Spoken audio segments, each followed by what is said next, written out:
The lottery scholarship funding is declining, so New Mexico students may have to come up with more money. And we'll see who's addicted to Netflix and some of the local cuisine that makes New Mexico special. And did you bust during March Madness, or did your brackets get busted? I'm Bryce Owens. And I'm Christian Naranjo. All this and more on UNM News.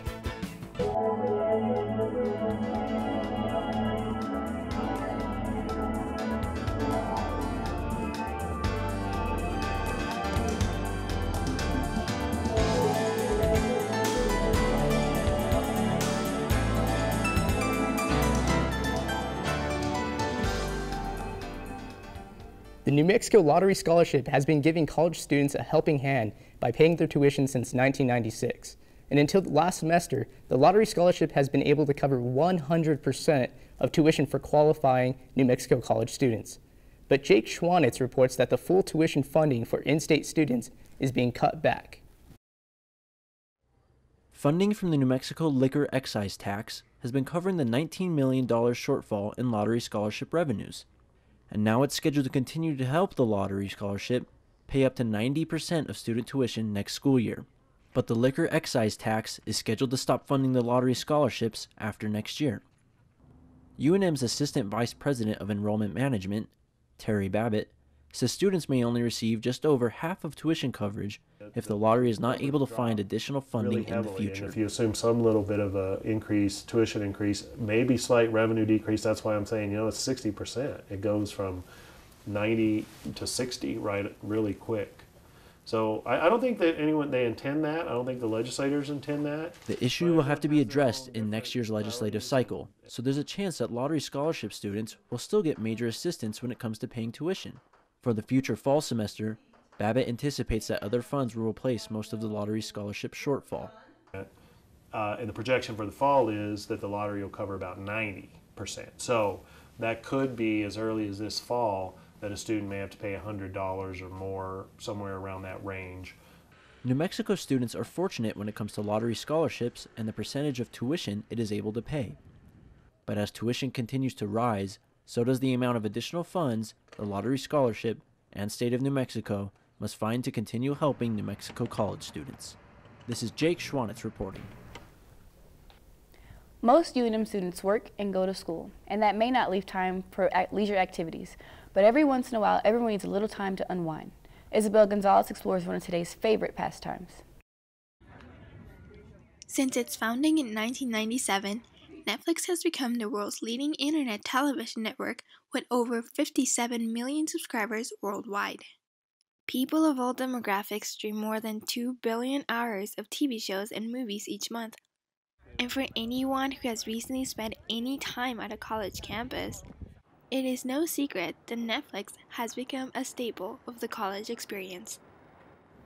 I watch Netflix every day of the week. About 1 to 3 hours, just depending on how much work I have, or how much studying I have to do, but it's every single day.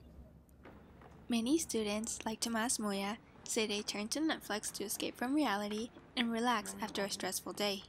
But others, like Marissa Mata, say it can become a habit that is hard to break. I think it's addictive to some people because when you're watching like a series, it just goes on to the next one, and then you find out and it's like an hour and you were just gonna watch one episode and then you watch 5 episodes. Good for Netflix for doing that. They get people addicted. According to a study published by Jeffrey Graybill, a media professor at Texas Tech University, 9 out of 10 college students use Netflix on a regular basis, and 68% of them say they have used Netflix to binge watch a television show. In the survey, binge watching was defined as viewing 3 or more episodes in one sitting. Sometimes you just get really hooked into a show and you can't stop watching it because there's no advertisements or anything, so it's easy to just keep going and flowing through, without stopping. Although Moya admits Netflix can be distracting, he also says that it depends on the individual and that binge watching your favorite show once in a while is okay, as long as you keep your priorities straight. Netflix is it's a great thing for everyone. I just caution people not to get too addicted, especially around finals times. I would advise not to start a Netflix show around finals time or if you have a test. But otherwise, Netflix is great, and I hope they keep improving, putting on new shows. This is Isabel Gonzalez reporting. We have reporter Isabel Gonzalez in the studio to tell us a bit more about how students watch Netflix. So Isabel, can you tell us some things that you watch on Netflix? I actually don't watch Netflix. I have a very busy schedule, so I don't really have time to really just get into a show. Okay, so could you explain to us what binge watching is? So according to the study that I reported on, binge watching is watching 3 or more shows just in one sitting. Okay, and why do you think people binge watch on Netflix? I think they watch it mostly because they get into the show. And, you know, every time you're watching something or reading something, you just want to know what's going on next, like what's going to happen. So if you have no commercials like in Netflix, it's just really easy to just keep going forever. So do you think binge watching is particularly normal in this day and age? It seems like it. Before the study, I didn't think it was. Like, I knew some of my friends binge watch, but, you know, I was like, oh, it's probably just my friends. But after looking into the study, it's a lot of people. I mean, if 9 out of 10 people are watching it, that's definitely, you know, more common now. Okay, so what are some other ways that people watch TV besides on Netflix? Well, you know, there's regular television, and then there's like Hulu and Amazon. There's a lot, but binge watching is actually more popular in Netflix, even though like television has little like marathons, but just Netflix is the easiest, I guess, and the most popular.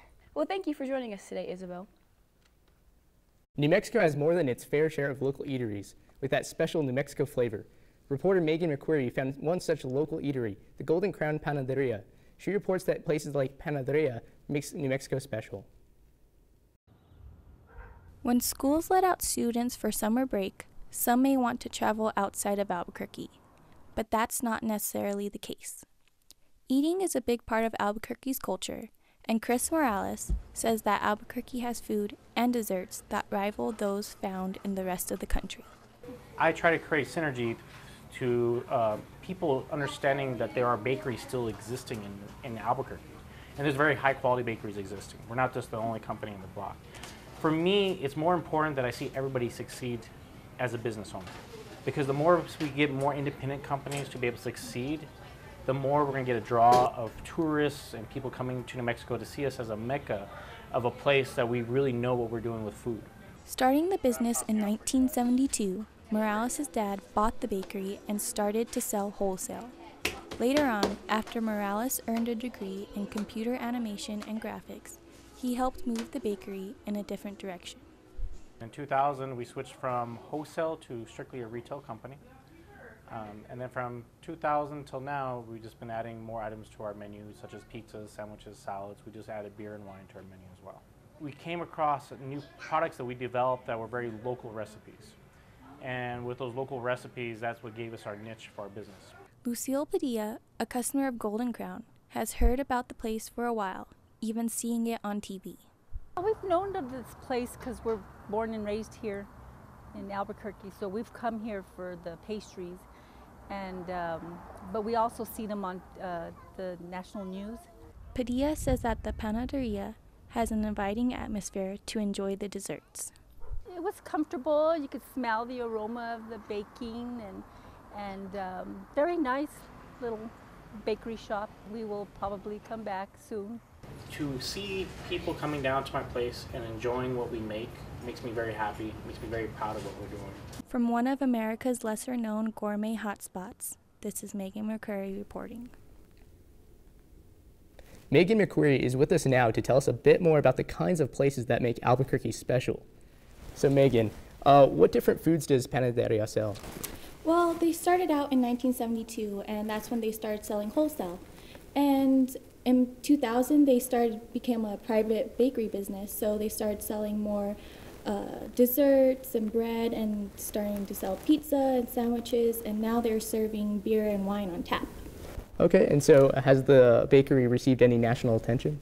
Yeah, actually a lot. It's been on the Food Network, shown on Diners, Drive-Ins, and Dives, Food Finds, Gourmet Magazine, and a lot of other food magazines that I know of. Okay, and while you were there, did you get a chance to try out the food?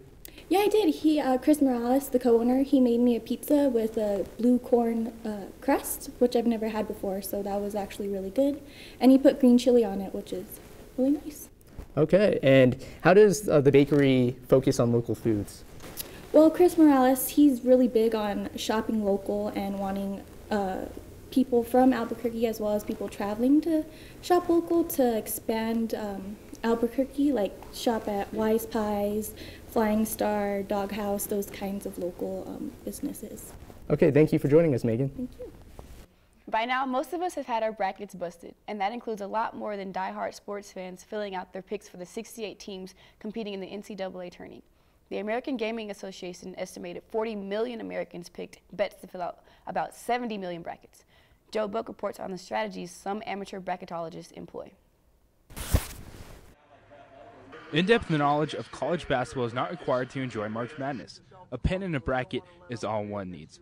Chantilly Ingram, a student at Carrington College, does not watch college basketball on a regular basis, but she looks forward to filling out a bracket. And I like to just compete with it and see if I can pick better teams based on how cool their names are. Ingram, like many Americans, is putting her selection process to the test against sports fans. The bracket, however, does not favor anyone. Jeff Symbieta, host of the opening drive on Sports Radio 610, knows he is up against a whole new group of people when it comes to bracketology. Everybody fills out a sheet. Everybody's got a bracket. Everybody's got that upset. And it's the upsets make it exciting. The underdog stories make it exciting. Everybody's got a chance makes it exciting. Symbieta has a method of his own in turning 68 teams into one national champion. I fill out my initial bracket. I just go through who I think, and you watch teams that you think are going to win, and you get a feel, and then you go through the next time, and then start listening. Oh well, who can upset who, and so that's how I do it. I do my initial feel, and then I let myself think through the second one. Mascots, colors, or darts, whichever method to the madness you use to help fill out your bracket, it's as good as the next. This is Joseph Buck reporting. Well, the bracket race is definitely a close one. Christian, how'd your bracket go? It went awful. I did not get a single game correct. How about you? Same here. I don't think I did very well at all. Actually, I know I didn't do very well at all. So, well, that's all today. I'm Bryce Owens. I'm Christian Naranjo. Thank you, New Mexico.